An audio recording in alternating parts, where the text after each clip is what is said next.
Bonjour tout le monde, bienvenue à cet épisode de Au pas de tir. Évidemment, le sujet d'aujourd'hui va sans dire que ça va être de discuter du résultat des élections qu'on a eues le 28 avril.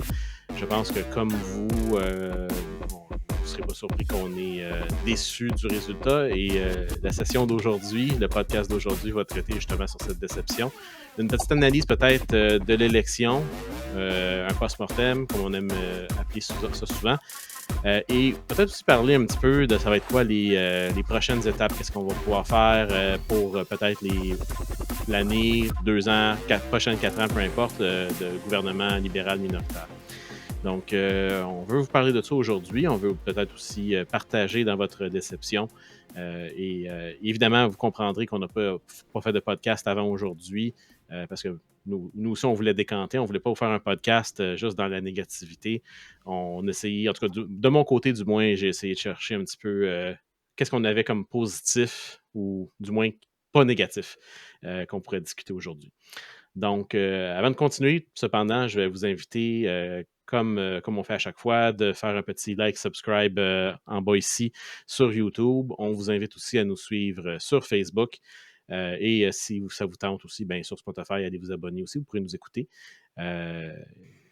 Ça va être la meilleure façon de nous suivre pour les prochaines annonces. Quand on a des concours, etc., on le répète souvent, mais pas, c'est la meilleure façon. Et en plus, si vous voulez nous envoyer des messages sur Facebook, bien, soit moi, Sophie, Luc, des fois, on peut aller voir si le message est intéressant. On peut toujours essayer d'aller voir que ce soit des idées de sujets, peu importe. On vous invite à nous envoyer un petit message. Moi, je te laisse ça, mon Sally, parce que j'ai déjà assez de misère de même avec mon Messenger. Puis j'ai aussi le Messenger de TDDQ là, qui roule pas mal. Là, mais oui, si vous laissez un message dans les commentaires en bas aussi, c'est clair. Là, à moins que ce soit privé, passez par notre Messenger. Sinon, ben oui, on va répondre. On va essayer de répondre assez rapidement. Exactement. Donc, je vais tout de suite rentrer dans le vif du sujet. On parlera des autres petites nouvelles par la suite, vers la fin du podcast. Mais évidemment, élection, 28 avril, défaite du Parti conservateur, victoire minoritaire du Parti libéral sous la direction, l'investiture de Mark Carney, dites ça comme vous voulez. Donc, déception généralisée, je crois, pour beaucoup de personnes, beaucoup de gens. Avant de commencer à poser des questions plus spécifiques, un petit 2 minutes, vos réactions, votre sentiment initial, Sophie. J'ai eu la chance je vais dire ça comme ça, j'ai eu la chance de vivre les élections à Trois-Rivières avec le candidat Yves Lévesque et le candidat que j'ai appuyé durant toute la campagne, M. Michel Plourde, de ma circonscription. Donc, j'étais regroupée là avec des partisans. J'ai trouvé cette soirée-là en dents de scie. Il y a des moments où est-ce que c'était exaltant parce qu'on voyait que l'écart entre les libéraux et les conservateurs se resserrait. Là, à un moment donné, c'est venu à 4 sièges de différence. Là, fait que il y a même pendant un bout de la soirée où est-ce qu'il y avait un candidat conservateur qui a mené dans Mont-Royal à Montréal. C'était complètement fou. Donc, j'ai pu suivre ça avec des partisans conservateurs, ce qui a peut-être un peu contribué au fait que la défaite a été un petit peu moins amère. J'essaie de regarder le positif de tout ça. C'est sûr que, bon, quand je suis arrivée chez nous, il était peut-être 2h15 du matin. Là, il était temps que j'aille me coucher. Je travaillais le lendemain. Le lendemain matin, je vous dirais que là, de voir certaines circonscriptions que j'avais pas vues se dépouiller avant de me coucher, là, de voir les chiffres qui s'étaient un petit peu séparés entre les conservateurs puis les libéraux, c'est venu me chercher un peu, d'autant plus qu'on sait que Pierre Poilievre va pas gagner son comté. Bon, c'est sûr qu'avec 91 candidats sur une carte électorale à un moment donné, on y reviendra. Ouais. Mais c'est ça. Fait que tout ça fait en sorte que je vous dirais que mon lundi a été assez merdique. Puis que moi aussi, comme tu disais, j'avais besoin de décanter tout ça. Mais j'essaie de retirer le positif. Le Parti conservateur a quand même gagné 21, 22 sièges, là. 22, je pense. 22, je pense, ouais, c'est ça. Tu sais, bon, le Parti libéral 9. la démission de Jack Mead, le Bloc qui a mangé une sale volée quand même, au Québec même. Comment on dit ça? C'est quoi l'adage? Déjà, le bonheur des uns fait le malheur des autres. Ça a l'air, oui. C'est un peu ça.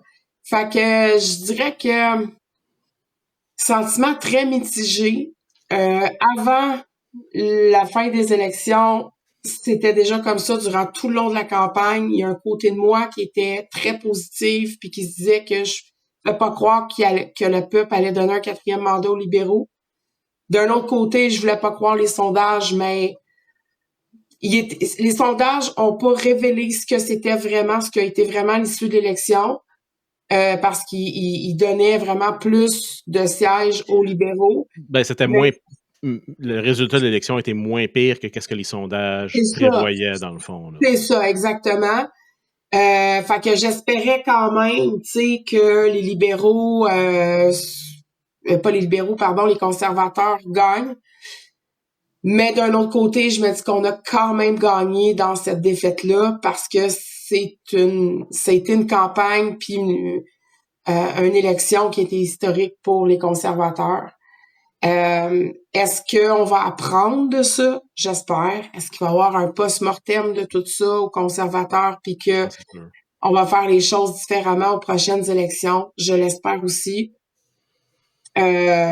Aujourd'hui, au moment où est-ce qu'on enregistre là, ce podcast-là, je me dis que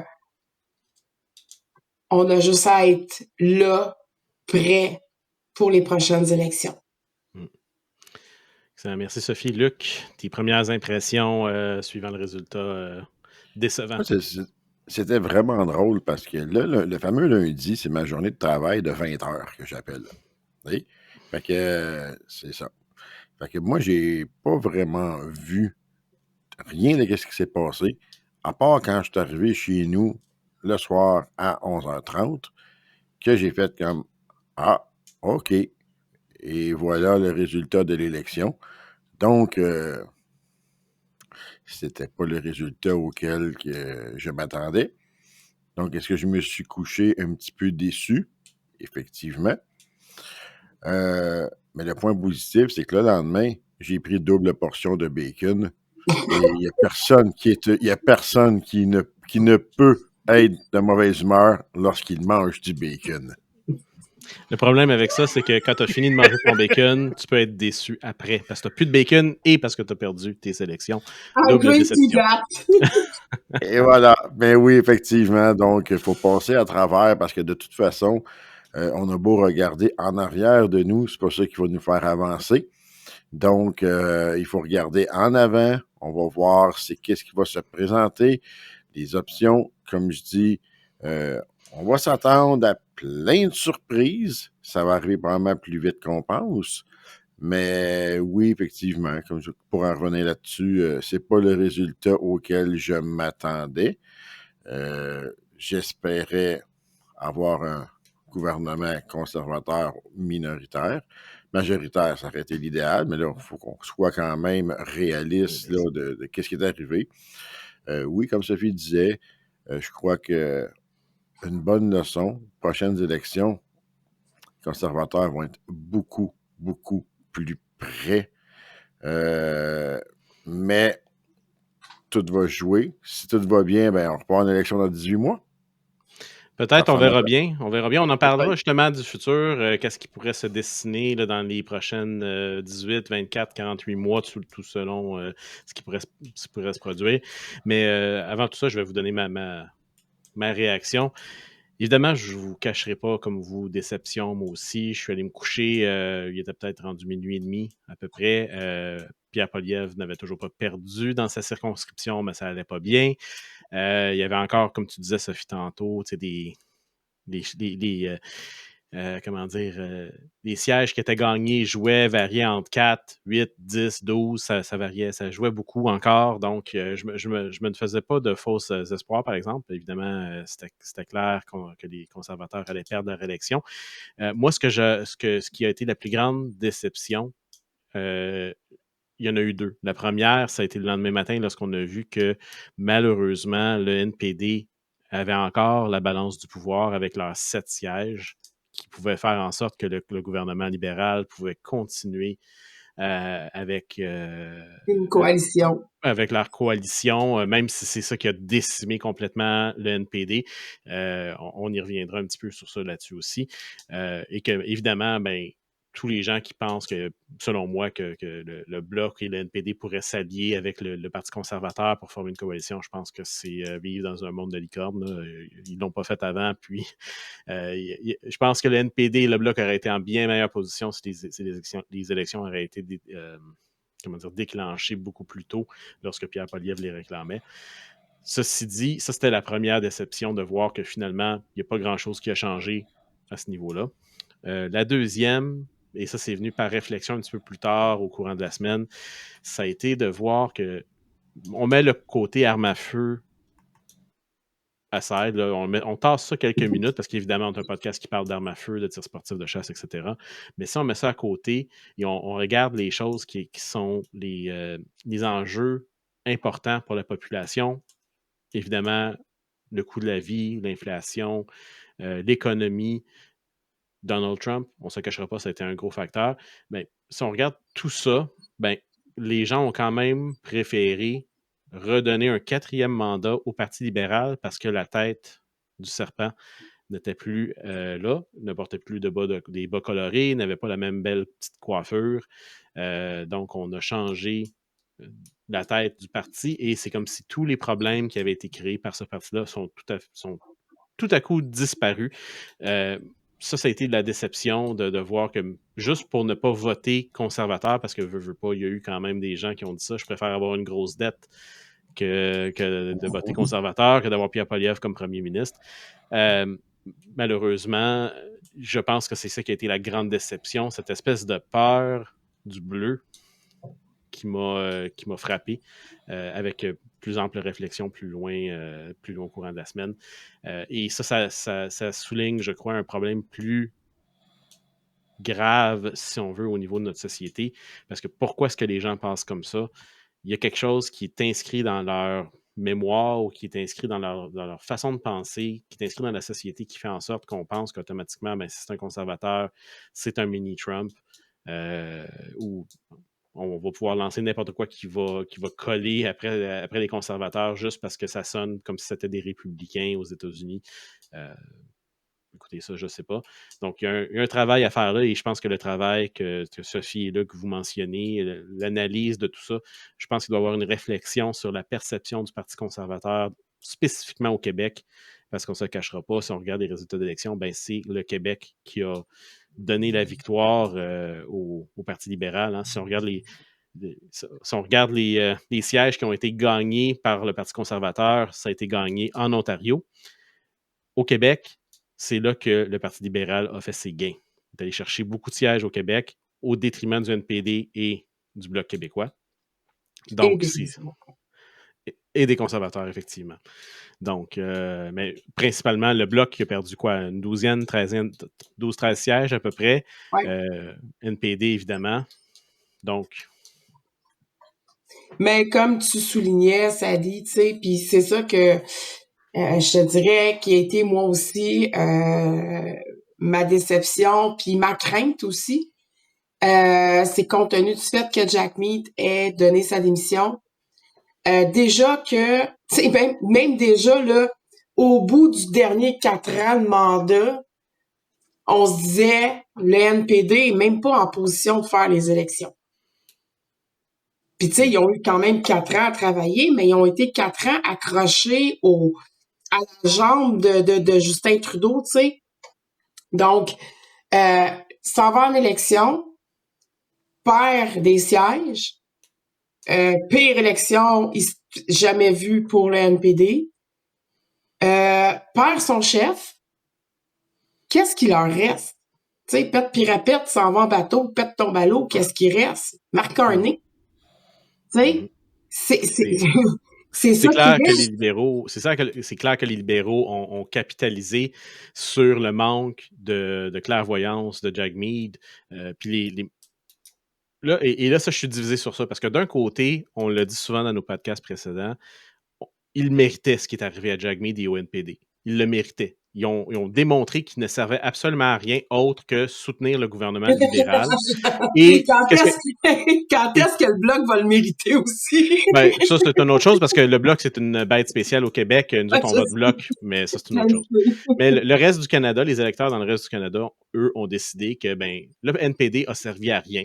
Donc, pourquoi voter pour eux? On va voter pour le parti qui va de toute façon être au pouvoir. Donc, comme je dis, la déconfiture du NPD a mené, je vous dirais principalement, à la victoire minoritaire du Parti libéral. Donc, Mais tu sais, on l'avait dit, on est comme content un petit peu que c'est ça qui s'est passé, mais d'un autre côté, c'est ça qui a mené à notre situation actuelle.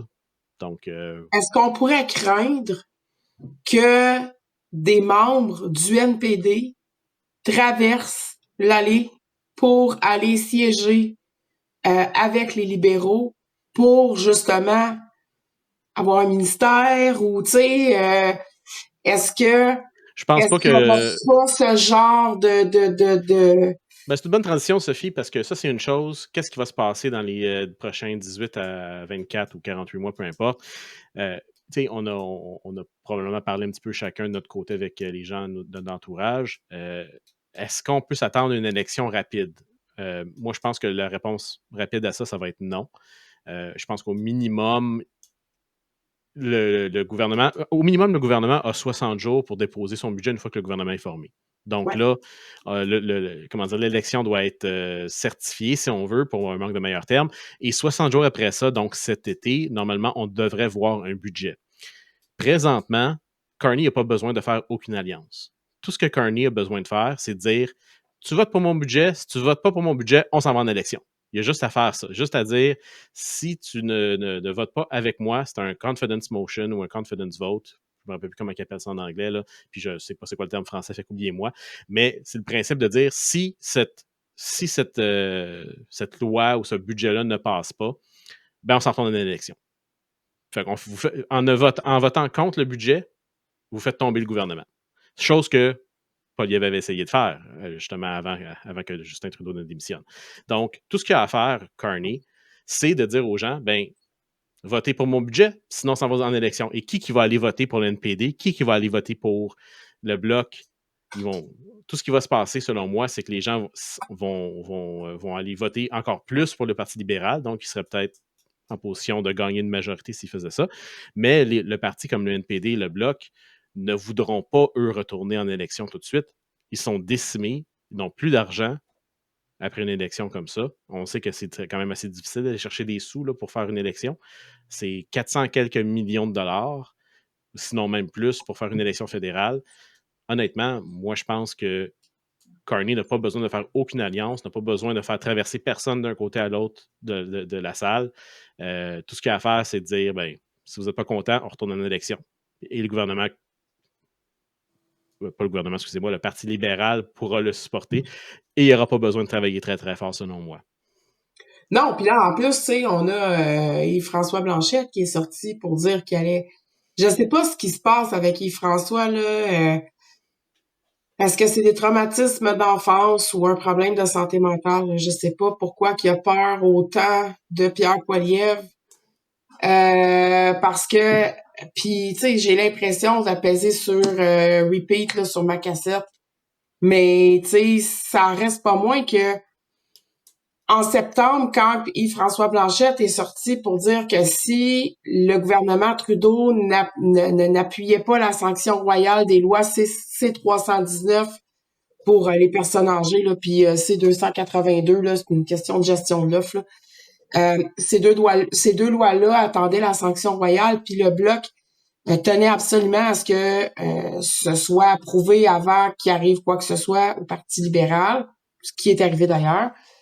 Il a dit que le 29 octobre, s'il n'y avait pas eu ce qu'il voulait, il allait justement faire tomber le gouvernement Trudeau.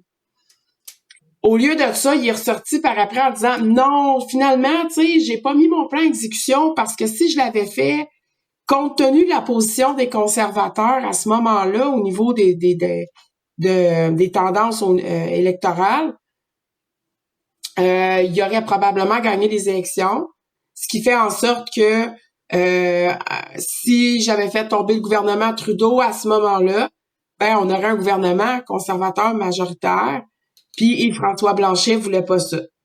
Donc, de facto, il a décidé de continuer d'appuyer le gouvernement Trudeau, puis en voici le résultat. Là. On a été en élection.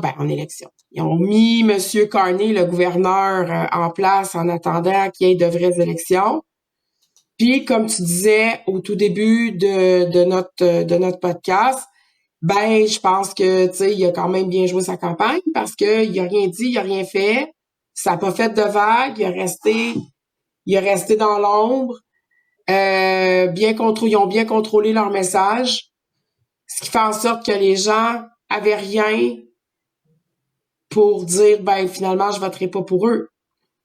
On a quand même un taux de participation à l'élection assez élevé. 69%. Oui, exact. 69%. Au Canada, là, pas juste au Québec. Oui, non, au Canada.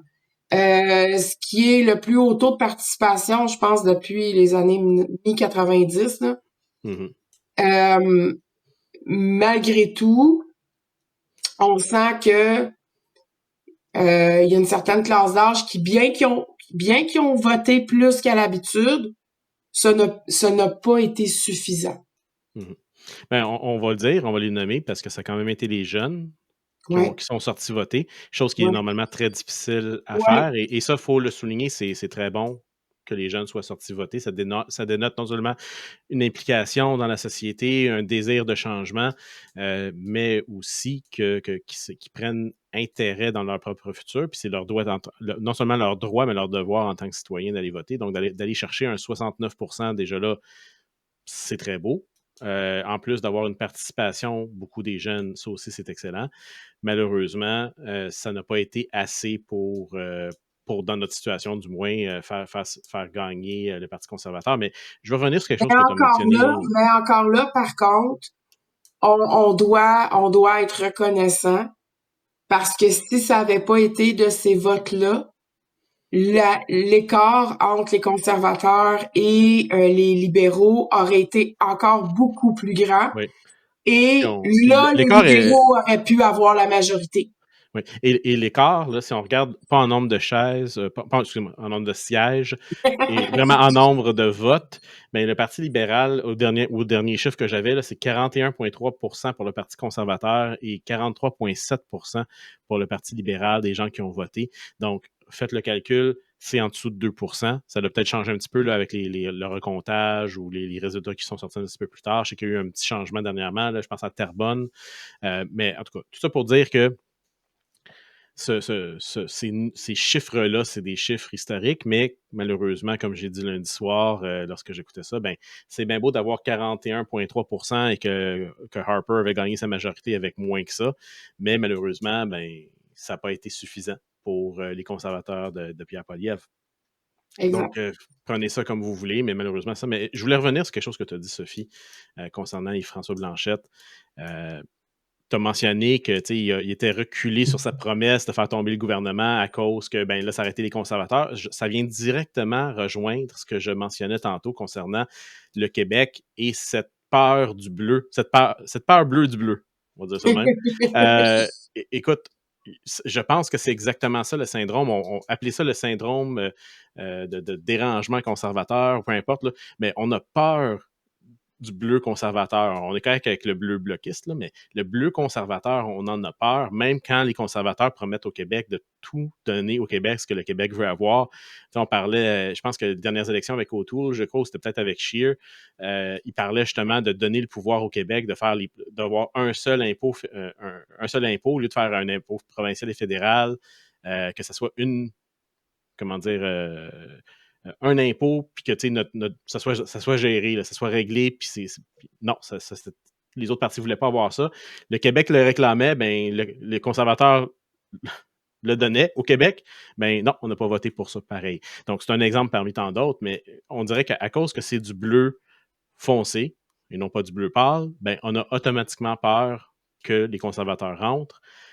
Et malheureusement, on a parlé de démographique, je pense qu'il y a une démographique clé qui vote malheureusement beaucoup et qui, quand je parlais tantôt des différents enjeux, pour eux, l'enjeu principal, ça a été Donald Trump. Ça n'a pas été l'économie, le coût de la vie ou les autres choses. Ça a été la peur de Donald Trump. Et malheureusement, ou heureusement pour les libéraux, on va dire ça comme ça, le Parti conservateur n'a pas vraiment misé sur la menace de Trump, a préféré parler du coût de la vie, qui, de manière générale, ça devrait être ça l'enjeu, mais on devrait avoir peur de Trump, puis le coût de la vie va avoir un lien direct avec ce qui va se passer avec les tarifs de Trump. Donc oui, il faut parler de Trump, mais Trump, c'est pas la seule chose qui se passe. Trump, c'est dans un autre pays. Écoutez, je ne vais pas plus loin, je ne veux pas pointer personne. Avant même qu'il rentre au pouvoir, puis tu sais, je le disais justement, tu sais, jeudi à Radio Crash, tu sais, avant qu'il rentre au pouvoir, Donald Trump, là, le feu était déjà pris dans la bâtisse au Canada, là. Ça fait 100 jours qu'il est au pouvoir. Fait que c'est pas lui qui a détruit notre économie d'aujourd'hui. C'est pas lui qui fait en sorte qu'aujourd'hui, il y a une dame de 73 ans, massothérapeute, qui est sortie en disant, moi, je peux pas me permettre d'arrêter de travailler parce qu'avec la pension que je reçois, je suis pas capable de boucler mes fins de mois. La dame, elle a 73 ans. Puis elle travaille encore. Tu sais, ils sont revenus beaucoup là-dessus, là, dans la dernière semaine, justement, tu sais, de nos gens, de nos aînés. Ces mêmes aînés qui, majoritairement, ont voté pour les libéraux. Je dis pas que tous, je mets pas tout le monde dans le même bateau. Mais ces mêmes personnes-là qui ont voté pour les libéraux, qui font le constat de dire, moi, tu sais, je suis rendue à 70, 75, puis je travaille encore, puis pas parce que ça me tente de travailler, mais parce que j'ai pas le choix. Puis je comprends qu'il y en a, là, tu sais, comme mon père, personnellement, tu sais, il est rendu à 72 ans, mon père est en pleine forme, puis il travaille encore, mais il le fait parce qu'il a envie de travailler, là, pas parce qu'il a besoin d'argent, tu sais. C'est ça. Mais c'est triste de voir le constat, tu sais. C'est triste de voir que l'accès au logement est rendu tellement difficile. C'est triste de voir que présentement à Roxham, il y a des milliers de migrants par mois qui passent la frontière, que ces gens-là, on va devoir leur trouver un gîte, on va devoir leur trouver à manger, on va devoir leur donner des soins de santé. Puis c'est pas qu'on n'est pas accueillant, c'est pas qu'on veut pas avoir ces gens-là. C'est que là, la cour est pleine. Mais qu'on a décidé d'élire un gouvernement qui va continuer en ce sens-là. Même si on a changé le chef, on n'a pas changé la ligne du parti. Mm-hmm. Puis ils n'ont même pas changé le caucus, là. Regardez le caucus. Bill Blair, Dominique Leblanc, Chrystia Freeland, comment qu'elle s'appelle l'autre, là? Mélanie Joly, Noor Mohamed. Tous ces gens-là, tous ces gens-là sont en arrière. Et François Champagne, tu sais, tous ces gens-là sont en arrière encore. C'était le même ministère qui était là avant. Mm-hmm. Puis moi, ce que je trouve le plus aberrant, c'est que c'est sorti, là. C'est pas une cachette, là. Mark Carney est arrivé dans le caucus libéral v'là 5 ans. Avec son CV quand même, là, on capote sur le CV de Mark Carney, là. Attendez une minute, là. Ce CV-là, il l'avait v'là 5 ans. Il est rentré dans le caucus de Justin Trudeau pour y semi-donner un coup de main, puis on a été dans marde plus que jamais au cours de ces 5 dernières années-là. Là, aujourd'hui, j'arrive, je me présente devant un Kodak, parce que là, avant, il n'avait pas vu le Kodak passer. On le cachait, on le mettait dans un safe avec un trigger lock sur la bouche, tu sais. Mm.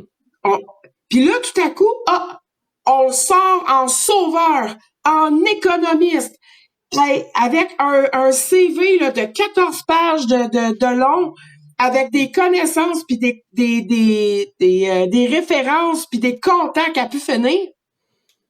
OK? Excusez-moi, là. Allez coucher vos enfants, bouchez-leur les oreilles. Hey, tabarnak, t'étais où, là, 5 ans? Mais t'étais fucking ouf, là, 5 ans! Ben, tu l'as dit, Sophie, ils ont fait une très bonne job pendant la campagne électorale de cacher Mark Carney. Il y a un annonceur pendant la soirée d'élection qui a mentionné quelque chose, je vais le paraphraser, puis je ne me rappelle pas c'est qui, mais crédit à ce qu'il a dit. C'est que dans le fond, on n'a pas mieux connu, Mark Carney n'aura pas les meilleures intentions de vote que quand il est rentré en janvier. On va juste voir sa dégringolade à partir de maintenant. Il s'est caché tout le long de la campagne électorale justement pour ne pas perdre sa notoriété ou plutôt son lustre qu'il y avait sur lui comme nouveaux arrivants, comme sauveur. Il n'a pas vraiment fait le test, si on veut, d'une campagne électorale. Il est allé se cacher toujours derrière « Ah, Trump a fait ça, Trump a fait ça, je vais partir, je vais mettre ma campagne sur pause 2-3 jours, une semaine, peu importe. » Donc, il n'a pas fait de campagne lui directement. Ces gens sur le terrain, les mêmes gens qui étaient là auparavant ont fait campagne, mais lui, il est allé se cacher un petit peu justement pour ne pas que les Canadiens et les Québécois soient capables de voir c'est qui vraiment cette personne-là. Et c'est Fait quoi que son le plan. message le plus honteux dans le débat, là, ça a été de répondre justement aux autres chefs de parti et principalement à Pierre Poilievre. Mais oui, mais moi, je viens d'arriver. Attendez une minute. Ton quack, ouais. Quack the fuck! Ça le dit bien. Ben écoutez, Fâché, désolé. Mais je vais utiliser je sais que notre ami Luc aussi, il a hâte de péter sa grosse veine, là.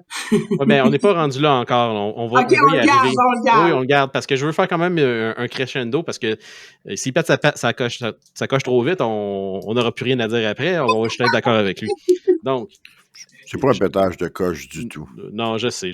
Luc, t'es très, très calme et serein comme personne dans la vie, donc je ne suis pas surpris. Oh, il y a un petit intrus dans le bas de l'écran.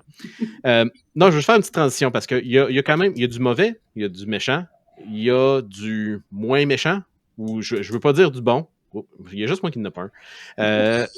Et il y a du moins méchant. Comme tu as mentionné, Sophie, c'est la même gang qui est derrière, donc finalement dans la même situation qu'on était avant les élections. Ça, c'est quelque chose, vous pouvez voir ça comme du méchant ou du bon, c'est comme du moins méchant peut-être, on gagne ou on perd rien. Hey, prix saucisse, là. On va voir si ce prix-là ne sera pas remis au courant de l'année à Mark Carney. Ouais, il peut être, même s'il n'est pas membre d'équipe, puis c'est pas dans le... On y en fait faire un spécial.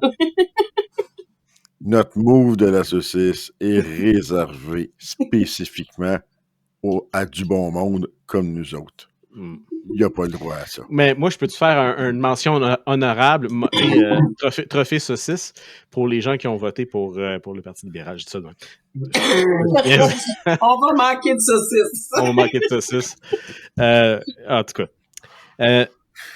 Je vais parler un petit peu du mauvais, puis on peut peut-être toucher à ces deux sujets-là avant de continuer, mais je veux aussi vous présenter quelques petites choses qui sont bonnes, puis on pourra y toucher chacune individuellement si on veut. Mais premièrement, tu l'as mentionné tantôt, Sophie, Pierre Poilievre qui a perdu son siège. On a parlé qu'il y avait eu 91 nominations dans son comté. Hey, le ballot, quoi ça, là, l'affaire là, que tu mets ton X dessus là, en français. Le bulletin de vote. Le bulletin de vote. Un mètre. Ça n'avait pas de sens. 1 mètre de long pour le bulletin de vote. Écoutez, moi, j'ai arrêté de voter là. J'ai dit, hey, excuse, je viens ici de voter pour aller aux toilettes. Là, j'ai pas besoin de papier cul. Je peux avoir un bulletin de vote qui a de l'allure. C'est vraiment. Non, mais écoute, 1 mètre, là, on s'entend, là. C'est quasiment. Écoute. Ça, c'est la première chose. Deuxième chose aussi, il y a eu un petit peu de... En anglais, le terme, c'est du gerrymandering. Là, les comtés de vote ont été refaits un petit peu, surtout dans Carleton. La limite, si on veut, du comté de Carleton a été refaite. Est-ce que ça a contribué peut-être justement à la défaite de Pierre Poilievre dans son comté? Potentiellement aussi. Est-ce que justement Pierre Poilievre n'a pas assez misé dans son propre comté? On peut toucher à ça. C'est des sujets ouverts. Je veux juste les présenter, toute la gang. On pourra y toucher après ça. Évidemment, un gros morceau, mais ça aussi, je veux que ce soit un sujet ouvert. Je ne veux pas nécessairement focusser juste sur ça, mais notre amie, la meilleure, Nathalie Provost, qui est rentrée dans son comté. Évidemment, c'est pas ce qu'on espérait, mais qu'elle est rentrée. Fait que ça, on peut clairement mettre ça dans la case des mauvaises choses qui se sont produites pour nous. Oh, Sophie, je pense qu'il reste encore une goutte. Si on regarde dans le positif, comme on l'a mentionné aussi, plus de sièges pour le Parti conservateur, ce qui nous met dans une meilleure situation, mais malheureusement, on est encore en position minoritaire. Fait que oui, plus de sièges, mais on est quand même premier perdant. Donc, voyez ça comme vous voulez. On est encore dans le gouvernement minoritaire, donc les choses doivent passer par un processus un petit peu plus long. Ils n'ont pas juste libre choix de faire ce qu'ils veulent. C'est sûr qu'avec le NPD, avec le Bloc, s'ils veulent nous rajouter des règles sur la tête, ben, encore une fois, c'est la même situation qu'on était avant les élections. Donc, on n'a rien gagné, on n'a rien perdu à ce niveau-là. Et, je l'ai mentionné tantôt, le NPD complètement décimé. C'est une chose positive ou une chose négative? Ben, je pense que c'est une médaille, un couteau à deux tranchants, comme on dit. C'est une bonne chose parce que le NPD ne méritait que ça. Malheureusement, ça l'a permis justement potentiellement de faire la victoire du côté libéral. Il y a aussi le Parti vert, hein, qui a perdu son co-chef hier, je pense. Oui, il a démissionné, il a perdu, puis après ça, il a démissionné. Mais une chose aussi à noter, puis ça, c'est vrai, Sophie, je ne l'avais pas noté, le Parti vert qui a décidé justement de ne pas présenter des candidats dans plusieurs circonscriptions, dans la majorité même des circonscriptions, afin de ne pas diluer le vote. Ça peut être un facteur contribuant aussi au résultat. Écoutez, c'est quoi, comment on dit ça, le diable? Comment dire? Seul Dieu le sait, puis le diable sans doute, c'est ça qu'on dit? Oui, Dieu seul le sait, puis le diable sans doute. Ouais. C'est ça, on ne saura jamais. Donc, ou le diable est dans les détails, là, c'est comme tu veux. Je préfère le premier. Donc, prenez ça comme vous voulez. Je ne sais pas si vous voulez prendre un sujet puis en discuter un petit peu rapidement là-dessus, libre à vous. Sinon, on peut poursuivre comme ça, mais je voulais dire aux gens un petit peu, c'est quand même ça à quoi qu'on est confronté présentement. On n'est pas dans une pire ou dans une meilleure situation. On est dans la même situation qu'avant les élections. Donc, oui, c'est une défaite. Oui, mais c'est comme un statu quo. Ben, c'est un statu quo, c'est ça. C'est exactement la définition de statu quo, c'est ça. Donc, je pense que la plus grande déception de tout ça, c'est que, puis là, je vais faire juste un petit peu d'exagération, mais notre calvaire ne se finit pas avec ces élections-là. Il doit se poursuivre pour 18, 48 mois, peu importe le temps que ça va prendre. Ben, c'est ça, exactement. Donc, on va revenir avec ça plus tard, là, qu'est-ce qu'on fait après, mais je ne sais pas si, tu sais, là, justement, vu que tu n'as pas discuté, est-ce que tu as un commentaire, par exemple, sur la perte de Pierre Poilievre? Est-ce que tu penses qu'il va être capable de continuer à rester chef? Ou est-ce que tu penses que maintenant, il n'y a plus de... Il n'y a pas le choix, il faut qu'il démissionne? Donc, moi, de mon côté, je crois que Pierre, c'est juste dommage ce qui est arrivé dans sa circonscription. Le bulletin de vote, pour avoir été voté, je ne me torcherais pas le cul avec ça parce que il était épais. Donc, j'imagine à 1 mètre de long, tu vas te beurrer plus qu'autre chose avec ça. Est-ce que c'est voulu que de tellement mêler le monde puis qu'est-ce qui est arrivé? Je trouve ça un petit peu désolant. Non, mais sérieusement, Luc, Élections Canada a laissé faire ça? Ça n'a pas de sens. Ça n'a pas de sens. Puis la question, c'est excuse-moi, je t'interromps, Luc, je m'excuse, mais pour revenir à ce que Sophie a dit, l'Élection Canada a laissé faire ça, premièrement. Deuxièmement, pour avoir ton nom sur le bulletin de vote, ça prend quand même 150 signatures. Ben, c'est ça. Fait qu'il y a un processus pour faire ça. Là, j'arrive pas, puis je dis, hey, moi, je vais être sur le bulletin. Là. Ça prend quelque chose. Fait que la question se soulève, je crois, qu'est-ce qui s'est passé là? Je laisse ça là. On n'est pas conspirationniste. On va pas commencer à faire comme aux États-Unis puis dire que les élections sont truquées. Là. Mais clairement, il y a eu. Il y a place de questionnement. Il y a eu quelque chose. What the fuck? Exact. Mais tu sais, pour revenir à ça, est-ce que Pierre va rester? Oui. Par contre, c'est juste de voir la façon qu'il va s'y prendre pour revenir avec un siège. Je ne sais pas. Je ne sais pas comment il va faire pour revenir à Ottawa. Il y en a un au Québec. M. Bourge, là, il est malade, tu sais, il pourrait peut-être le remplacer par M. Poilievre. La façon que ça fonctionne pour ça, si je ne me trompe pas, c'est qu'il faut que tu ailles dans une élection partielle. Fait que dans le fond, la personne qui est présente doit démissionner et là, il doit y avoir une élection partielle et là, tu peux présenter ton candidat que tu veux remplacer. Donc, Pierre Poilievre dans le fond, ton monsieur malade doit démissionner, Pierre Poilievre, tu le rentres là dans la circonscription, et là, tu te croises les doigts en espérant que c'est encore toi qui gagne.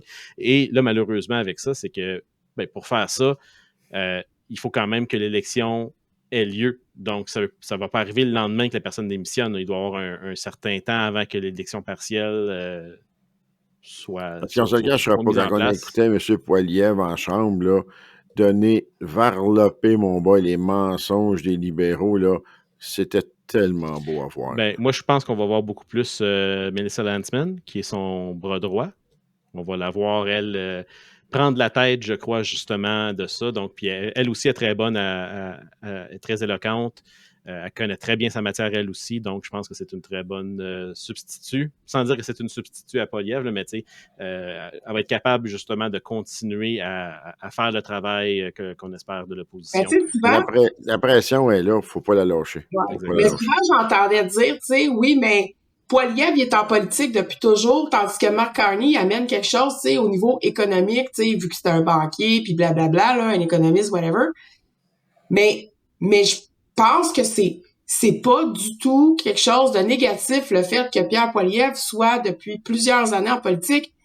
Il connaît ses dossiers, il connaît son argumentaire, son équipe est ferrée, Raquel Dancho, des Pierre Paulus, des Mélissa aussi, tu sais, qui connaissent leur dossier, Daniel Lloyd, qui connaissent leur dossier, tu sais. C'est pas négligeable, ce genre d'individus, ce genre de culture-là. Puis tu sais, si on regarde au niveau de la campagne, on regarde ce que Pierre Paulus a fait dans ses... pas Pierre Paulus, excusez. Pierre Poilievre a fait dans ses rallyes. Les gens qui se sont présentés là, comment qu'ils étaient proches de ces gens-là, comment qu'il est un homme du peuple. Je peux pas en dire autant de Mark Carney. Puis bien que Yves-François Blanchette soit un Québécois, là, je sais peut-être parce que ma circonscription est déjà gagnée bloc d'avance, mais tu sais, moi, il est pas venu se promener ici, là. C'est sûr que ça aide pas d'avoir une pancarte conservateur sur mon balcon, mais il y a personne qui est venu sonner chez nous, là. Malheureusement, je pense que c'est un petit peu ça aussi qui s'est passé de manière générale. On dirait que je pense que ça a été probablement la course la plus passive. Oui, terne, passive. Appelez ça comme vous voulez, mais il ne s'est pas passé grand-chose, tant au niveau médiatique qu'au niveau sur le terrain. Il n'y avait pas beaucoup de pancartes, et de tout le monde. Je ne parle pas juste des conservateurs ici là, au Québec. Vraiment... on a parlé plus de Rebel News qui a pris la place quand il y a eu les débats. Puis tout le tollé médiatique autour du média non traditionnel Rebel News, puis tout ça, qu'on a pu parler même du débat. Effectivement, je pense que ça a pris plus de place. T'as raison, Sophie. Donc, tu sais, pensez-y ce que vous voulez. Moi, je trouve que ça a été au détriment de tout ça. Mais regarde, on est rendu où est-ce qu'on est, malheureusement. On ne peut pas rien changer à ce qui est derrière nous. Mais pour revenir à ce que tu disais, Sophie, tu sais, t'as un économiste puis t'as un politicien qui se battent. C'est pas nécessairement une mauvaise chose. Le politicien, lui, comme tu dis, Sophie, il est habitué à gérer des situations avec différents dossiers. C'est un jack of all trades, selon moi. C'est une personne qui n'est pas spécifiquement formée dans une seule chose. Un économiste, c'est bon à une seule chose, dans l'économie. On espère, regarde les droits croisés qui va être bon dans l'économie, mais normalement, c'est ça son dada. Mais quand il parle d'autres choses, il ne va pas savoir quoi faire. Il va être, honnêtement, là, il va être excellent, comme tous les économistes et tout ça, pour lui-même. Je savais qu'il y avait un mais. On rentrera pas dans ça maintenant parce que ça fait déjà 45 minutes que c'est parti, ce podcast-là. Là. Fait qu'on finira pas sans rentrer dans chacun des sujets individuels avec lui. Là. Mais oui, vas-y, Sophie.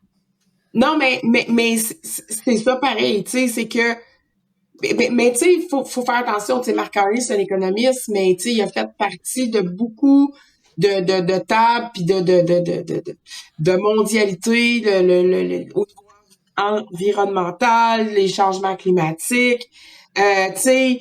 Oui, mais c'était toujours dans un objectif de comment comment aller chercher un profit ou comment profiter de cette situation climatique actuelle. Donc, il faut des solutions vertes, mais comment est-ce qu'on peut réorienter notre business pour, en profiter de cette réorientation-là vers le climat, vers les énergies vertes, vers ça. Il faut investir dans ça, il faut faire ci, faire ça. Fait que c'est jamais dans la substance au niveau par exemple, de l'environnement. C'est plutôt au niveau de comment est-ce que ta compagnie peut faire de l'argent avec ce mouvement-là? Donc, c'est là que c'est. Fait que oui, tu as raison, il a touché à plusieurs sujets, tandis qu'un politicien, lui, doit gérer le problème et non pas ou le problème ou la situation, ou peu importe. Donc, c'est des choses vraiment différentes. Normalement, moi, je te dirais, moi, je vois un chef d'État comme un petit peu comme un gestionnaire de projet. Le gestionnaire de projet n'a pas besoin d'être un spécialiste dans toutes les matières, puis il n'a pas besoin de tout comprendre. Il doit s'entourer de personnes qui connaissent la matière, qui sont des experts dans la matière, et ces personnes-là doivent le conseiller, et à lui revient, dans cette situation-là particulière, de choisir la meilleure option pour le pays. Ouais. Donc, Mais tu sais, en parlant de ça, tu sais, de choisir les meilleures options, puis tout ça, tu sais, nous, on regarde, je dis nous, la majorité des gens regardent ce que cette élection-là fédérale a comme impact sur principalement notre province.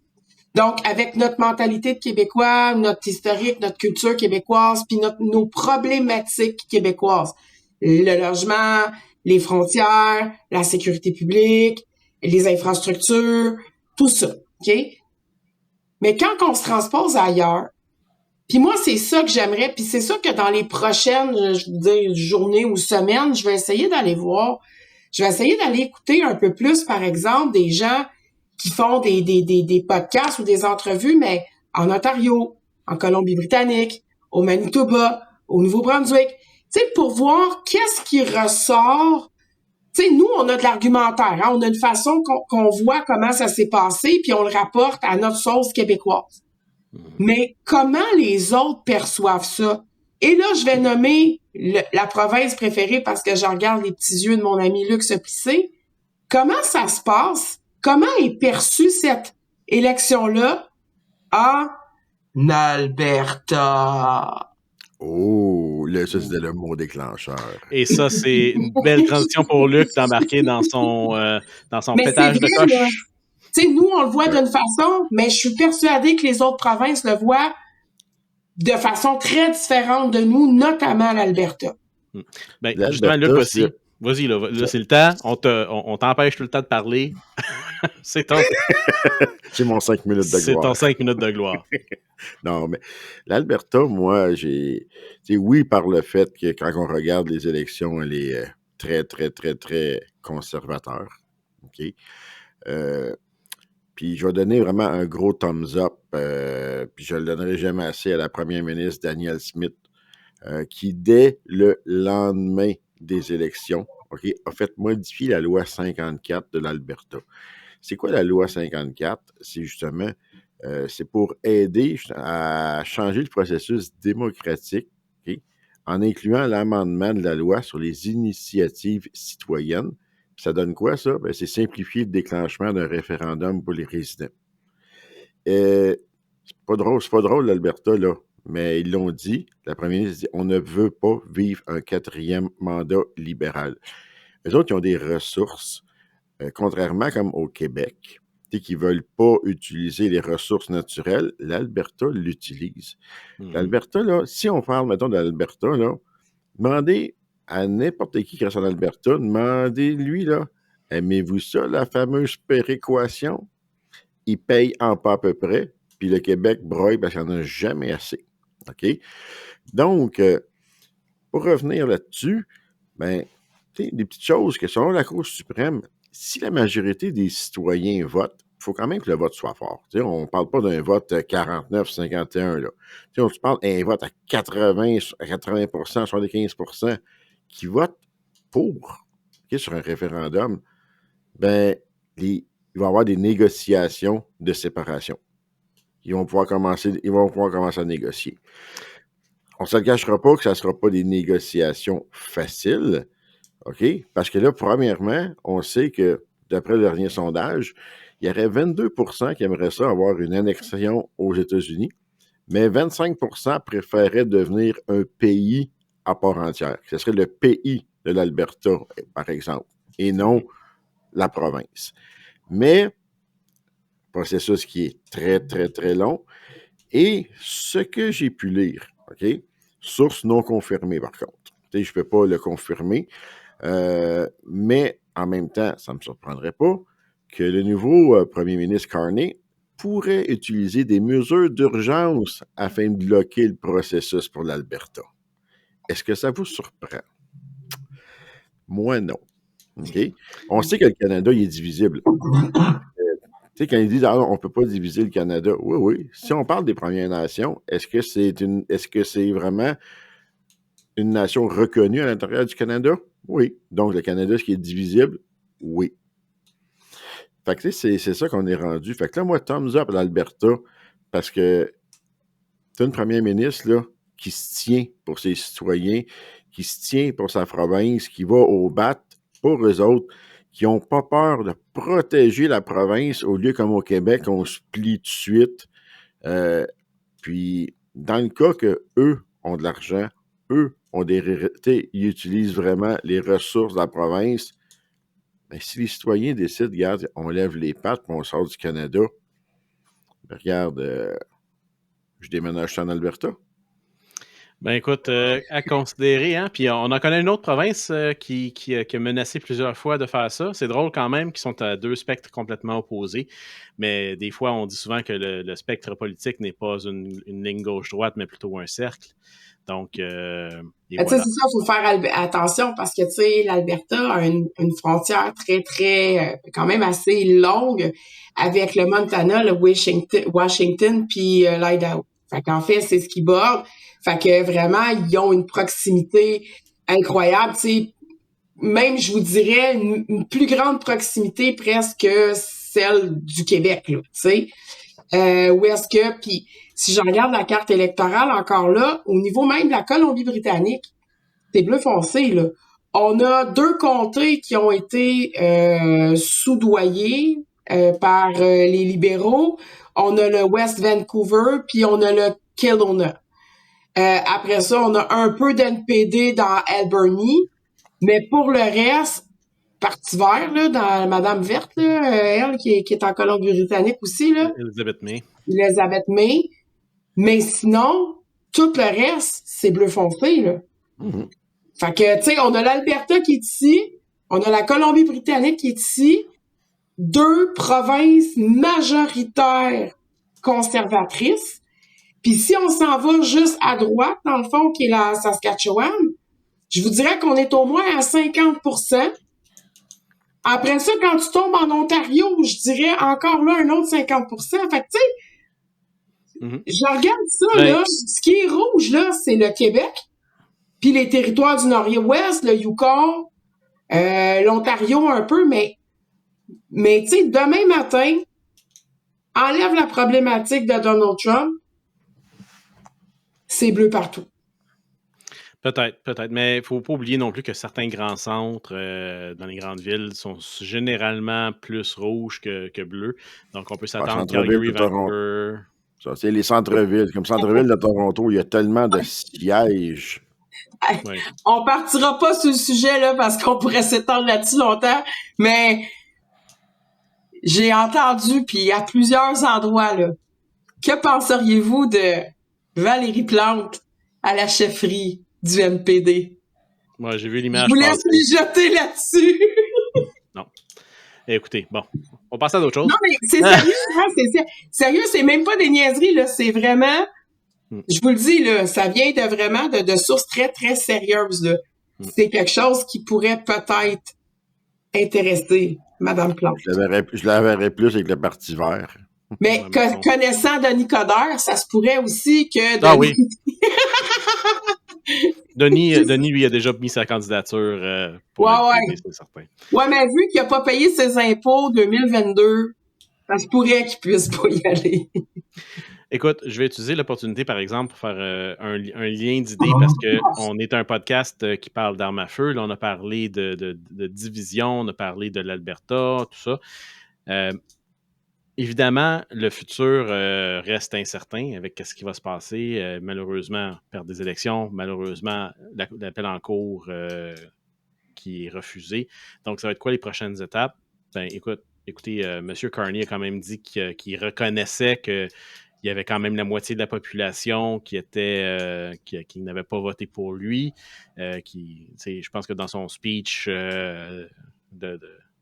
après ces élections, il a dit qu'il faudrait qu'il trouve une façon de concilier tout ce beau monde-là. Fait qu'on parlait tantôt de l'Alberta qui serait prête à se séparer au besoin. Moi, ce que je pense qu'on doit faire présentement, les prochaines étapes, parce que là, ça va être facile. Là, on a parlé beaucoup d'élections, on a fait une petite analyse, peu importe qu'on soit pour ou contre, qu'est-ce qui s'est passé. Mais il faut qu'on, concrètement, en tant qu'individu, en tant que propriétaire d'armes à feu, qu'est-ce qu'on doit faire? Et moi, ce que je vais vous proposer aujourd'hui, puis Sophie-là, je vous en ai pas parlé du tout avant le podcast, même si je crois qu'on a parlé à des sujets qui étaient afférents et je pense qu'on va penser à peu près la même chose, ben c'est pas nécessairement de voir le gouvernement qui est actuel comme le même gouvernement qui était auparavant. Clairement, Carney a montré une certaine ouverture d'esprit. Reste à savoir si cette ouverture-là est vraie, si c'est une vraie ouverture ou si c'est juste du bien-paraître, comme on a souvent vu depuis les 10 dernières années. On a eu beaucoup de bien-paraître et très peu d'actions concrètes ou très peu d'actions... c'était beaucoup d'actions symboliques, si on va dire. Donc, moi, ce que je vous propose, premièrement, c'est de ne pas baisser les bras. C'est très facile. Je pense qu'on est tous... Elbows up. Ouais, non, c'est ça, elbows up. C'est ça, fait qu'on va pas garder des elbows up, mais on va... On se comprend.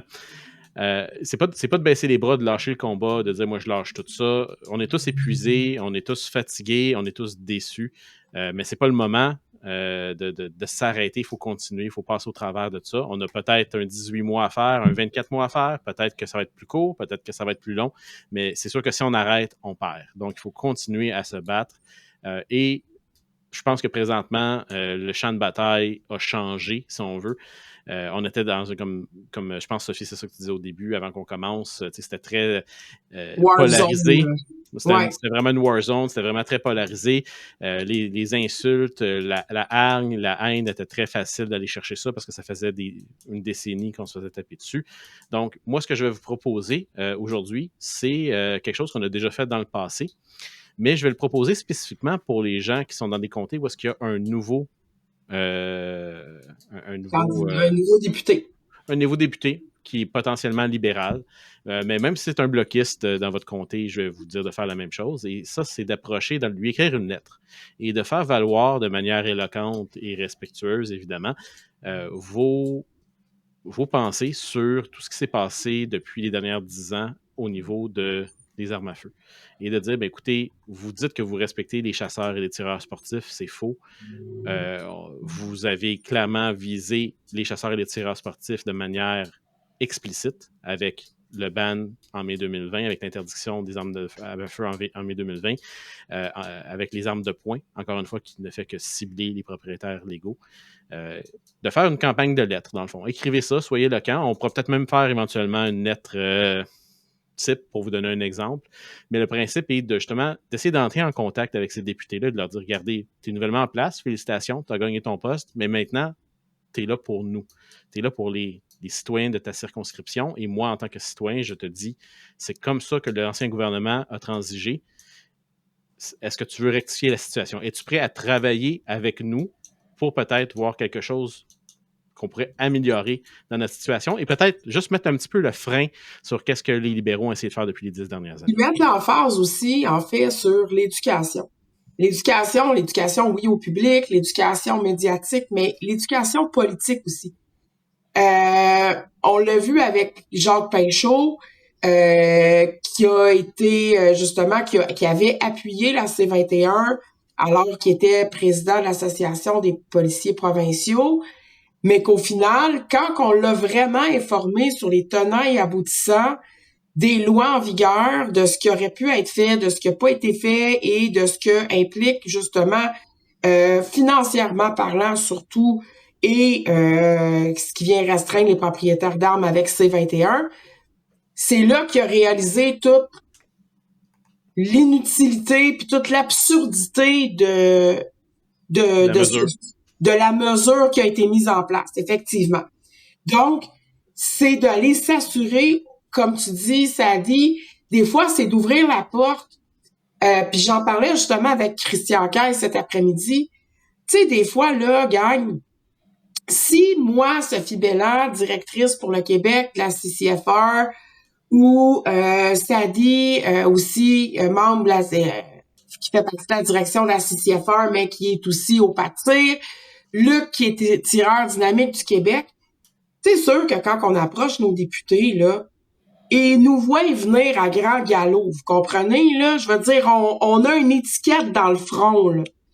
Mais si t'es Éric Boisvert, là, de Drummondville, là, père de famille, puis qui travaille dans une usine, tu sais, peu importe, puis que toi, tu prends le temps d'écrire une lettre, un courriel à ton député, mais que, tu sais, tu connais ton sujet, mais peut-être que le député va être plus enclin, justement, à être ouvert à une personne qui n'a pas nécessairement une certaine notoriété ou qui n'a pas un pouvoir, une position au niveau explicitement des armes à feu, comme au PATIR, la CCFR, les tireurs dynamiques.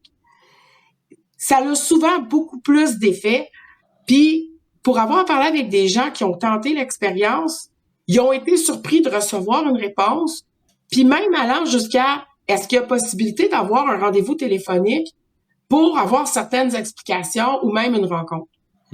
Qui fait en sorte que vous, à votre façon, vous êtes capable de contribuer justement à propager le message et à éduquer une classe politique qui va finir par éduquer la population et éduquer les médias, puis qui va peut-être faire en sorte que ces députés-là, qui peuvent être bloquistes ou libérales, vont peut-être amener une vision différente, vont peut-être teinter la décision du parti, vont peut-être, je vais dire, tu sais, peut-être mettre un peu couvert sa marmite. Dans le sens de dire, plutôt que de faire les affaires à la vitesse grand V, que ça nous coûte des centaines de millions de dollars, alors qu'on sait que la problématique est complètement ailleurs, est-ce qu'à un moment donné, le Parti libéral, avec un économiste comme Mark Carney, avec quelqu'un qui est plus cartésien, plutôt qu'un Justin Trudeau qui est dans l'émotion puis dans la complaisance, est-ce que cette personne-là serait peut-être pas plus enclin à écouter notre message? Mais si on n'essaie pas de passer ce message-là de façon respectueuse, comme on est respectueux des lois, on doit aussi être respectueux dans nos approches puis dans notre façon de communiquer notre mécontentement. Mais si on prend le temps de le faire, puis tu sais, comme tu dis, ça peut être, ben, tu sais, vous savez pas quoi écrire, venez le dire dans les commentaires, on va vous en composer un, c'est quelque chose là que vous allez pouvoir faire copier-coller, puis mettre vos informations, puis même sur la site de la CCFR, on retrouve on peut retrouver ce genre d'outils-là aussi. Donc, gênez-vous pas, tu sais, pour communiquer avec ces gens-là, comme tu dis, Sadi, ce sont des gens qui sont nouvellement en place, puis sachant que même nos policiers ne sont pas au fait de tous les lois et règlements en matière d'entreposage, de transport et de détention d'armes à feu, ben prenez pas pour acquis que votre député, il sait, là. Exactement. Et soyez... même à la limite, là, sournoisement, vous êtes membre d'un club de tir, invitez-le. Effectivement. Moi, ce que j'allais dire, c'est justement, si vous êtes capable d'avoir un appel téléphonique, c'est là l'opportunité en or de démontrer à ce candidat-là, ou pas ce candidat, mais à ce député-là, que vous sortez de l'ordinaire. Justement, moi, j'ai eu une expérience comme ça avec mon ancien député. Maintenant, il a été remplacé dans ma circonscription, mais ça a été un de ses commentaires. Il dit, on n'a pas réussi à s'entendre sur malheureusement, on n'a pas réussi à s'entendre sur nos points de vue. Mais à la fin de cette discussion-là, le commentaire qui m'a sorti, ça a été ça. Là, c'est le ton respectueux, l'approche informée d'éducation que je voulais avoir avec lui. Ça l'a résonné beaucoup plus avec cette personne-là que t'es rien qu'un asti de cave, nanana, tout ça, tu veux juste me prendre mes guns. On se sent tous comme ça à l'intérieur, mais il faut être éloquent, il faut avoir un petit peu de recherche, il faut connaître notre matière, puis si on est capable de faire ça, peut-être que je pense que c'est le bon moment. On a beaucoup de nouveaux députés au Québec qui sont rentrés. Si on est capable d'aller justement chercher ces personnes-là, leur faire comprendre que c'est pas nous le danger, c'est pas nous la cause de tous ces problèmes-là qu'on a dans notre société. Mais peut-être justement, et aussi les frais, on a parlé d'économie, mais tout ce que ça va coûter pour racheter ces armes-là, la division que ça cause dans la communauté. L'impact économique sur nos commerces, nos clubs de tir et tout ça. La sécurité du public aussi, d'ailleurs. Tu sais, on parlait souvent, on disait, tu sais, appuyer les conservateurs parce qu'on veut avoir du changement. On est les premiers à dire que les coalitions, comme par exemple Police se souvient et Nathalie Provost, sont dans l'émotivité, sont dans l'émotion, sont dans les... Bon. On est les premiers à dire que ça prend du changement. Ben là, pourquoi qu'on met pas à contribution tout ce qu'on essaie ce qu'on propage depuis des années?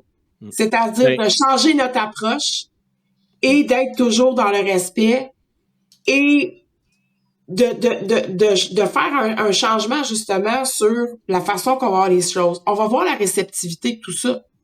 Si au final, on est reçu comme un chien dans un jeu de quilles, comme on était reçu précédemment au cours des dernières années, ben, on revisera, mais tu sais, pour l'instant, comme tu disais, Sadi, on fait face à un nouveau gouvernement, un gouvernement avec lequel qu'on connaît pas. Est-ce qu'on peut utiliser une approche différente avec nos députés, avec la situation, puis voir où est-ce que ça va mener? Parce que d'être toujours dans l'adversité, dans la combativité, dans la négativité, parce que de dépeindre les gens de façon négative, ben, ça en est, ça, c'est... Est-ce que c'est la bonne façon? C'est épuisant. Prenons un pas de recul, essayons pendant quelques temps, puis tu sais, quand je dis quelques temps, là, c'est pas 2-3 jours, là. Tu sais, essayons pendant quelques temps, les premiers 6 mois, d'agir différemment, d'avoir une approche peut-être un peu plus posée, un peu moins... Diplomatique. Exactement. On comprend que les élections qu'on a eues là ont été décevantes pour beaucoup, puis qu'on est aussi un peu dans la crainte de ce qui peut nous arriver. Mais malheureusement, démocratiquement parlant, c'est les libéraux qui ont été élus. J'aime pas ça dire ça, mais il faut faire avec. On n'a pas le choix, là. Fait que c'est soit qu'on a une approche différente puis qu'on essaie d'avoir des résultats, parce que si on a toujours la même approche puis qu'on se rend compte qu'on n'a pas de résultats, si on fait pas de changement, ben c'est ça. Fait que, mais moi, il y a 2 choses que je veux amener sur ça avant qu'on passe à la prochaine chose. Puis je pense qu'on va probablement finir ce podcast-là dans pas très longtemps. Mais première chose, c'est je sais que certaines personnes vont tout de suite, quand ils nous écoutent présentement, vont tout de suite penser « J'ai déjà fait ça dans le passé, ça n'a jamais marché. » Je suis d'accord avec vous. Ça n'a peut-être pas marché. Mais c'était pas les mêmes personnes qui étaient en place. La politique va rester la politique, mais c'est quand même un moyen de procéder qui peut-être nous donne peut-être un petit peu de temps à respirer, si on veut. Surtout pour nous, comme je disais tantôt, c'est épuisant de toujours être dans la négativité. Ça vous donne peut-être justement le temps de faire un reset, si on veut, sur les relations avec le parti qui est dans votre circonscription. Ça, c'est la première chose. Deuxième chose, je ne sais pas s'il y a des auditeurs qui nous écoutent qui sont dans la circonscription de Mme Provost. Si c'est le cas... le jardin, Châteauguay, jardin de Napierville. C'est ça. Donc, s'il y a des gens qui sont dans cette circonscription-là et qui voudraient justement lui envoyer une lettre, je vous invite, avant de le faire, à rentrer en contact avec nous directement sur notre Facebook. On veut voir s'il y a plusieurs personnes qui nous écoutent qui sont dans la circonscription. Du moins, moi, j'aimerais ça savoir. Parce que justement, si on est capable d'amener de force, faire comment on dit en anglais, un show of force, donc d'amener plusieurs personnes et de dire un message d'avoir un message, diplomatique avec elle, je pense qu'on a une bien meilleure chance si on le fait de manière coordonnée ensemble que si on le fait individuellement, chacun de notre côté. Je pense le but ici n'est pas de la convertir, on n'y arrivera pas. Mais... Ni de la confronter, d'ailleurs.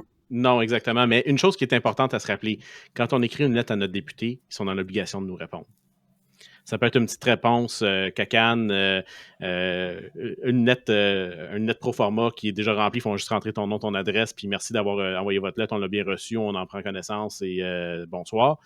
Ou, et on l'espère, peut-être qu'on aura un petit peu plus de communication, mais le but est là quand même. Si on a une lettre qui sort de l'ordinaire, qui est bien formulée, peut-être justement qu'elle n'aura pas le choix que d'écouter.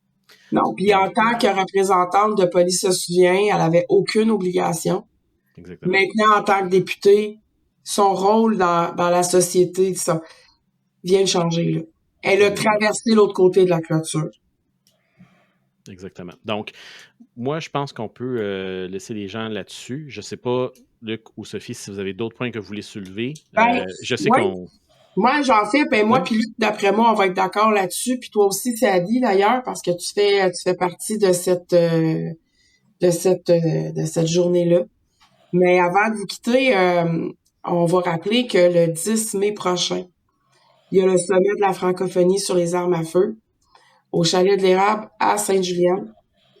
Je le sais que il y a beaucoup de gens qui attendaient probablement l'issue des élections avant de dire je participe ou pas. Sachez que ça va être une journée mémorable. Où est-ce que vous allez être avec des gens qui partagent la même passion que vous, qui sont là pour justement vous donner de l'information, vous par les conférenciers puis tout ça, puis vraiment je vais laisser Luc embarquer là-dessus parce que c'est l'événement des tireurs dynamiques du Québec. Mais ça apporte aussi, cette journée-là va apporter aussi une nouvelle dimension. Premièrement, ce n'est pas une journée qui est politisée. Donc, on n'aura pas un genre de discours, je vais dire, négatif ou lourd de politique puis de loi sur les armes à feu. Ça va être une journée qui va être beaucoup plus festive, éducative, mais aussi festive. Parce que on va avoir autant d'informations des conférenciers que d'interactions entre nous dans la nature, dans un lieu où est-ce qu'on va avoir même le privilège plus tard dans la soirée de continuer d'échanger si le temps nous le permet sur le bord d'un beau petit feu. Peut-être que y a quelqu'un qui va jouer de la guitare puis qui va chanter en même temps, qui sait. Mais c'est ça. Fait que Luc, je te laisse continuer de nous présenter cet événement-là auquel on va être toutes les trois là, d'ailleurs. L'événement du 10 mai prochain là, qui est à ne pas manquer. J'ai hâte. Moi aussi. Oui, exact. Oh oui, ça va être, comme nous dit, ça va être vraiment là, l'événement à ne pas manquer. Là, pourquoi? On va commencer par parler un petit peu de la situation politique. Oui, il va y avoir des conférenciers. Le but, ce n'est pas de parler de politique, ce n'est pas de parler, comme, qu'est-ce qu'on va faire, qu'est-ce qui arrive avec les armes, les amnisties, on ne parle pas de ça, là. Ailleurs. Ça, là, si en fin de soirée, quand tout le monde va être parti, parce que, comme dit, on a notre soirée, mais ça finit vers 8 heures, vers 20 heures le soir.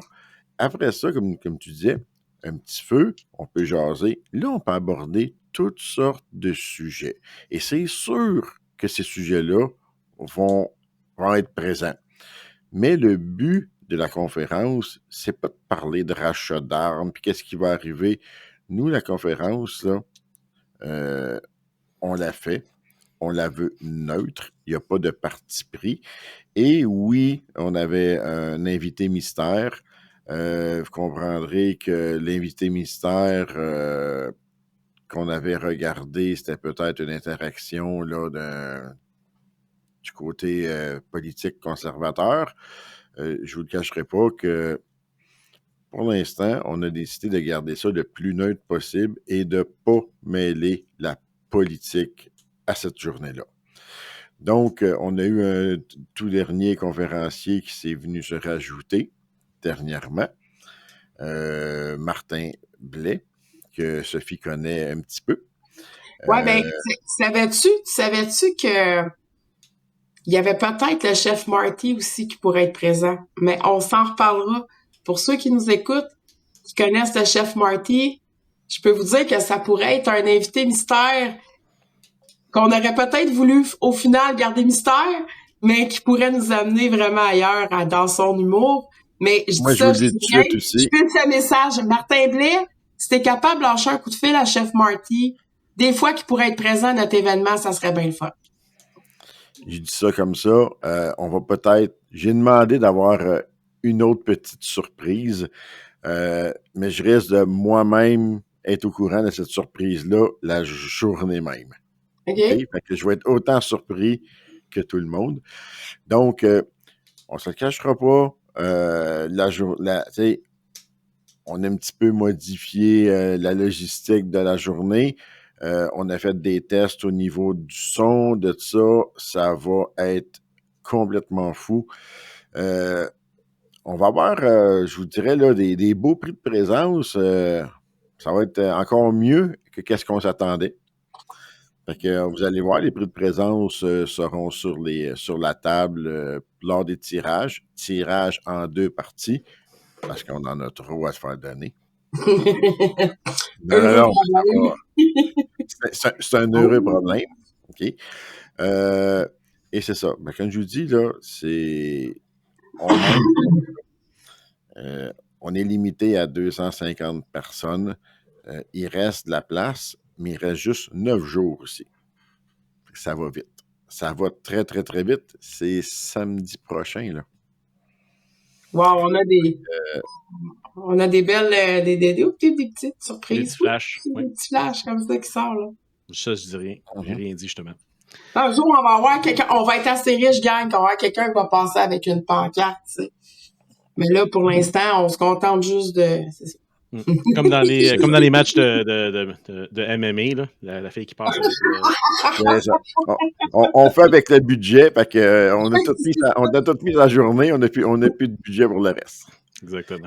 Fait que tout ça pour dire que si vous voulez faire, rencontrer du bon monde, que jaser avec du monde, augmenter votre réseautage, venez vous faire des chums là-dedans, là. C'est carrément ça. C'est votre gang. C'est notre gang. C'est carrément ça. En plus, ben, on sait jamais, là, peut-être prendre une photo avec nous trois en même temps, c'est rare, ça, qu'on est les trois ensemble, là. En vrai, là. Pas tant rare que ça, là. On se voit pas tous les semaines, mais quand même. Non, mais tu sais, souvent, on est tellement occupé d'un bord puis de l'autre, là, que c'est rare qu'on arrive puis on se le cachera pas, on va être occupé cette journée-là. Okay? Mais quand il va arriver 20 heures, là, et que ça va être la fin de la soirée, là, ben, nous autres, on va relaxer, là. Ça va être le fun. On va être mêlés à travers tout le monde. On va relaxer et on va triper, réseauter, serrer des mains, discuter et avoir du fun avec le monde qui vont vouloir rester. C'est sûr que c'est pas tout le monde qui va rester. Pas tous les conférenciers qui restent à 5 minutes de là non plus, là. Okay? Mais c'est ça. Ça va être notre réalité, mais ça va être le fun. On va avoir du fun. J'ai vraiment hâte. Puis, tu sais, je fais une conférence aussi, puis j'ai commencé à travailler dessus. Puis tu sais, je vais être franche, j'essaie d'amener ça à un autre niveau. Ça sera pas plate. Ça sera pas plate. Mais je peux te donner, je vais juste donner un petit skew pour juste vous donner un petit peu, là, on a parlé avec le maître de cérémonie, OK? Monsieur, on l'appelait Benoît Le Furet Vigent. Ancien policier du SPVM, mais surtout légende urbaine vivante. Ah, écoute, lui, là, il est tellement Benoît Vigent n'a jamais eu besoin de gyrophare. Son seul regard suffisait à faire arrêter la circulation. Okay? Donc, je vous ai laissé 2 petites lignes comme ça, mais je vous dis que les conférenciers vont tous être présentés de cette façon-là. Ça va être incroyable. Incroyable. Et ça dit, Sophie, puis il veut un petit peu que ça va donner. Ça va être dur de faire votre conférence après ça. Merci pour la pression, mon ami! Bon. Parce qu'il faut pouvoir arrêter de rire de la présentation parce que c'est vraiment très, très humoristique. On va avoir beaucoup de plaisir. Carte blanche, c'est comme à monsieur Benoît Vigent qui s'occupe de cette partie-là. Puis je sais qu'on va avoir du gros fun. Ça va être complètement fou. C'est une opportunité en or, justement, pour... C'est ça. Oh, oui. Manquez pas ça. Faut pas le manquer. Oui, on va sûrement mettre des petites vidéos, des petites photos, mais vivre cette journée-là, il faut être là en personne. Et je vous confirme qu'on va peut-être essayer avec Au Pas de Tir aussi, on fera pas des gros podcasts, mais je veux prendre le temps, vu qu'on va être là avec peut-être des gens qui nous écoutent, de vous parler. Et si vous êtes d'accord, on vous posera certaines questions et peut-être verrez-vous votre face dans notre vidéo. Je dis ça comme si on était des big shots, mais finalement, non, on ne l'est pas. Des petits reportages éclairs. Bon, des petits reportages éclairs, là. Petit reportage. Puis en passant, j'avais oublié, on a confirmé, on va avoir une couverture médiatique, c'est comme local, qui va venir faire un petit tour dans l'après-midi. Donc, on ne sait jamais là, jusqu'où ça peut aller, ça. Mais écoutez, méga épisode quand même ce soir. On a fait une belle 1h20. On a toujours peur de manquer de stock à dire. On n'est juste pas capable de se fermer la boîte. Donc, ça continue. Donc, Luc, je vais mettre le lien, évidemment, pour l'achat des billets pour le 10 mai en bas. Je vais aussi mettre le lien, je l'avais mentionné dans les podcasts précédents, mais pour les boîtes, pour l'intention d'intérêt, si on veut, le petit sondage pour des boîtes de Au Pas de Tir. Si jamais ça vous intéresse de remplir le petit formulaire, ça ne vous engage à rien, comme je le mentionne. Je vais laisser ça tout court, allez voir le formulaire, remplissez le questionnaire rapidement. Ça ne vous engage pas, on va juste vous poser la question une fois que le programme est lancé. Si jamais on décide de le lancer, ça vous tente-tu encore de participer? Si oui, voici le lien, allez vous inscrire pour le programme. Mais comme je vous dis, on ne vous enverra pas de cochonnerie par courriel ou rien suivant ça. Là, juste un petit message pour vous dire que le programme est lancé. Puis vous le verrez de toute façon dans le podcast. Je vais le mentionner, c'est certain. Donc sur ce, je pense qu'on peut vous dire encore une fois merci de nous avoir écoutés. Lâchez pas, baissez pas les bras. Je sais que c'est difficile, mais écoutez, le 10 mai, ça va être une belle opportunité justement de rire en gang et peut-être de pleurer, mais on va être capable de faire sortir le méchant comme on va pleurer de rire. On va pleurer de rire. Et puis, ça va nous donner une belle opportunité de se retrouver en gang. Vous voyez ça? On est au podcast Au Pas de Tir. On vous amène comme si on était au pas de tir, où est-ce qu'on va jaser avec du monde dans notre gang. Souvent, là, c'est là qu'on se retrouve avec des gens qui pensent comme nous. Puis là, on dit « Hey, c'est telle affaire. Moi, j'ai tel gun. » Ça va être la même atmosphère qu'on va se retrouver lorsqu'on va être présent sur place lors du 10 mai prochain.